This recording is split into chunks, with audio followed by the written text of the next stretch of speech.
Genesis 47. Jacob's family settles in Goshen. Then Joseph came and told Pharaoh, "My father and my brothers, with their flocks and their herds and all that they own, have come from the land of Canaan, and they are in the land of Goshen." He took 5 men from among his brothers and presented them to Pharaoh. And Pharaoh said to his brothers, as Joseph expected, "What is your occupation?" And they said to Pharaoh, "Your servants are shepherds, both we and our fathers, before us." Moreover, they said to Pharaoh, "We have come to live temporarily, sojourn, in the land of Egypt, for there is no pasture for the flocks of your servants, in our land, for the famine is very severe in Canaan. So now, please let your servants live in the land of Goshen." Then Pharaoh spoke to Joseph, saying, "Your father and your brothers have come to you. The land of Egypt is before you, settle your father and your brothers in the best of the land. Let them live in the land of Goshen, and if you know of any men of ability among them, put them in charge of my livestock." Then Joseph brought Jacob, Israel, his father, and presented him before Pharaoh, and Jacob blessed Pharaoh. And Pharaoh asked Jacob, "How old are you?" Jacob said to Pharaoh, "The years of my pilgrimage are 130. Few and unpleasant have been the years of my life, and they have not reached the years that my fathers lived during the days of their pilgrimage." And Jacob blessed Pharaoh, and departed from his presence. So Joseph settled his father and brothers and gave them a possession in Egypt, in the best of the land, in the land of Ramesses, Goshen, as Pharaoh commanded. Joseph provided and supplied his father and his brothers and all his father's household with food, according to the needs of their children.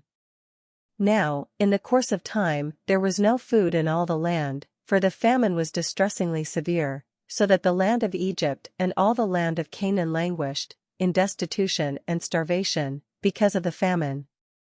Joseph gathered all the money that was found in the land of Egypt and in the land of Canaan, in payment for the grain which they bought, and Joseph brought the money into Pharaoh's house. And when the money was exhausted in the land of Egypt and in the land of Canaan, all the Egyptians came to Joseph and said, "Give us food. Why should we die before your very eyes? For our money is gone." Joseph said, "Give up your livestock, and I will give you food in exchange for your livestock, since the money is gone." So they brought their livestock to Joseph, and he gave them food in exchange for the horses and the flocks and the herds and the donkeys, and he supplied them with food in exchange for all their livestock that year. When that year was ended, they came to him the next year and said to him, "We will not hide from my lord the fact that our money is spent. My lord also has our herds of livestock. There is nothing left in the sight of my lord but our bodies and our lands. Why should we die before your eyes, both we and our land? Buy us and our land in exchange for food, and we and our land will be servants to Pharaoh. And give us seed to plant, that we may live and not die, and that the land may not be desolate." Result of the famine. So Joseph bought all the land of Egypt for Pharaoh, for every Egyptian sold his field because the famine was severe upon them. So the land became Pharaoh's. And as for the people, he relocated them, temporarily, to cities from one end of Egypt's border to the other. Only the land of the priests he did not buy, for the priests had an allotment from Pharaoh, and they lived on the amount which Pharaoh gave them, so they did not sell their land. Then Joseph said to the people, "Look, today I have bought you and your land for Pharaoh. Now, here is seed for you, and you shall plant the land.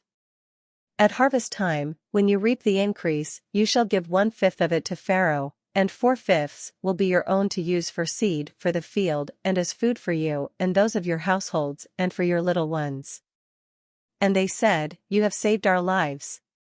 Let us find favor in the sight of my lord, and we will be Pharaoh's servants." And Joseph made it a law over the land of Egypt, valid to this day, that Pharaoh should have the 5th part of the crops. Only the land of the priests did not become Pharaoh's. Now, the people of Israel lived in the country of Egypt, in the land of Goshen, and they gained possessions and acquired property there and were fruitful and multiplied greatly. And Jacob lived in the land of Egypt 17 years, so the length of Jacob's life was 147 years. And when the time drew near for Israel to die, he called his son Joseph and said to him, "If now I have found favor in your sight, please put your hand under my thigh and promise to deal loyally and faithfully with me. Please do not bury me in Egypt, but when I lie down with my fathers, in death, you will carry me out of Egypt and bury me in their burial place, at Hebron in the cave of Machpelah." And Joseph said, "I will do as you have directed." Then he said, "Swear to me that you will do it." So he swore to him. Then Israel, Jacob, bowed in worship at the head of the bed.